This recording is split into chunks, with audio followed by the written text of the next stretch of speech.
Hola amigos, bienvenidos a la Academia de Mister 5.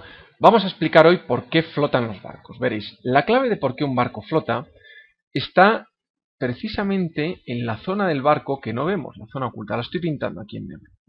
Toda esta zona que veis aquí, que está sumergida, es la clave de que el barco flote. ¿Por qué? Veréis, cuando yo construyo un barco, normalmente lo que hago es, bueno, ahora últimamente se está utilizando sobre todo fibras de vidrio.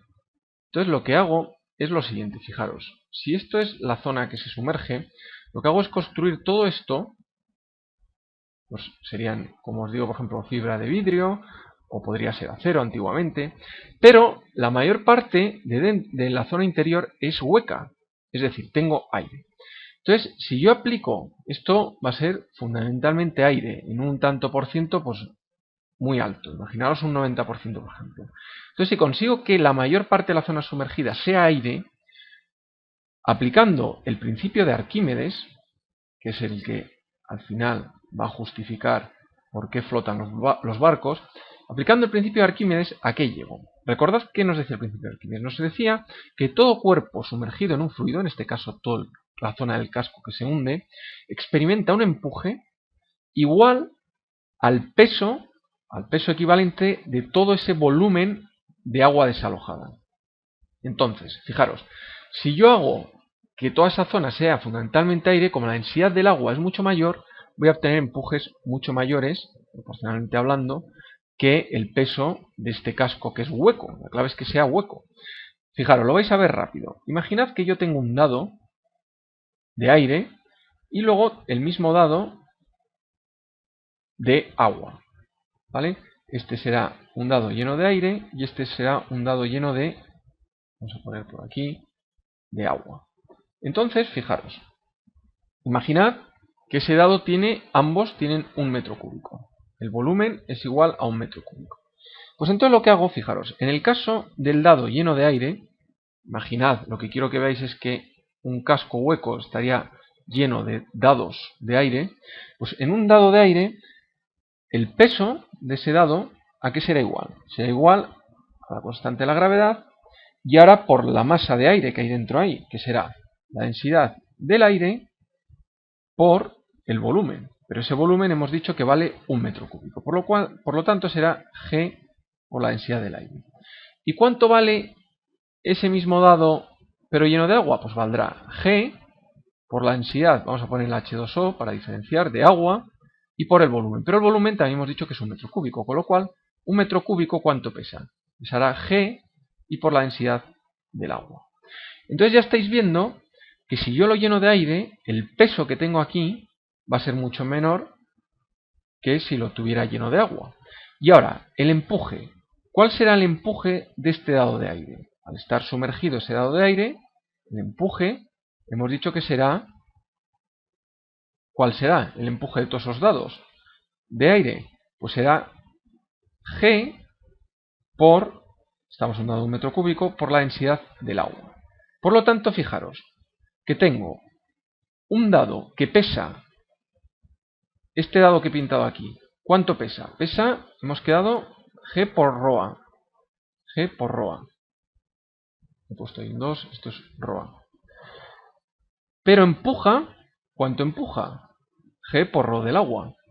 Por lo tanto, G por ρ del agua. Por lo tanto, la diferencia entre el empuje y el peso de ese dado es positiva. ¿Lo veis? Es igual a G que multiplica al ρ, la densidad del agua, como sabéis, es mucho mayor que la del aire. ¿Pero cuánto más? Pues fijaros, la densidad del aire es 1 kilo por metro cúbico. Y la densidad del agua es 1000 kilos partido metro cúbico. Con lo cual, podéis ver aquí, ya lo estáis viendo, que el empuje de un dado de agua, ¿cuánto será? Pues será, bueno, el empuje, la resultante, empuje menos el peso, vamos a llamarlo R, la resultante de ese dado, lo pinto aquí en verde, ese dado, ese volumen, ¿cuál será la resultante? Es decir, la fuerza que va hacia arriba, pues será E menos P, que en nuestro caso concreto del agua y del aire, fijaros que eso será igual a G por 999. Esto será kilos metros cúbicos y la G, como sabéis, es 9,8 metros partido segundo al cuadrado. Con lo cual, esto en unidades del sistema internacional, esto al final me dará aproximadamente, esto suponiendo que es 1000 y esto 9,8, esto aproximadamente será 9800 newtons.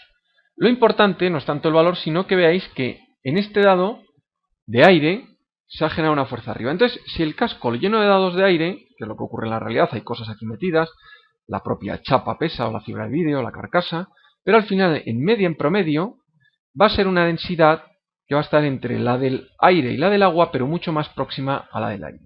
Y es por eso que se produce al final un diferencial de fuerzas. Si pinto aquí las fuerzas, tendré que habrá un peso del barco, es decir, toda la zona que no está, que está fuera, tendrá un peso más la que está abajo, eso es un peso total del barco. Si yo saco el barco fuera, tendrá un peso, W de weight en inglés, o la P de peso. Pero, por otro lado, habéis visto que se ha generado una fuerza vertical y hacia arriba debido a la suma, como os digo, de todos estos cubitos. ¿Cuánto será? Vamos a pintarlo si queréis, aquí vamos a hacer un poco de espacio. ¿Cuánto será la suma? Pues si yo cojo el volumen, el empuje ese que experimenta el empuje total del barco, será igual al volumen sumergido, vamos a llamarlo V sub S, por, ¿qué? Pues por la densidad del agua y por la gravedad. Entonces, en condición de equilibrio, el empuje total que da esa zona sumergida tendrá que ser igual a la masa del barco, a m por g, a la masa del barco, pero la masa del barco, bueno, la podemos poner de manera genérica, por g, o la podemos también poner como el volumen total del barco por la densidad del barco y por la gravedad. Entonces aquí ya podéis ver que se puede calcular, es como se diseñan los barcos, en definitiva, teniendo la densidad del agua y la masa del barco, fijaros, las G se pueden ir, sabemos que el volumen que está hundido, que se va a hundir del barco, ¿a qué será igual? Será igual a la masa del barco partido de la densidad, bueno, aquí nos ha faltado, no, está bien, la densidad del agua.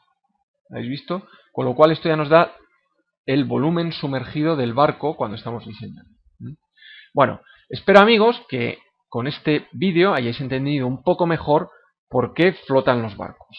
Haremos algunos ejercicios prácticos, también os invito a que veáis cómo funciona un submarino.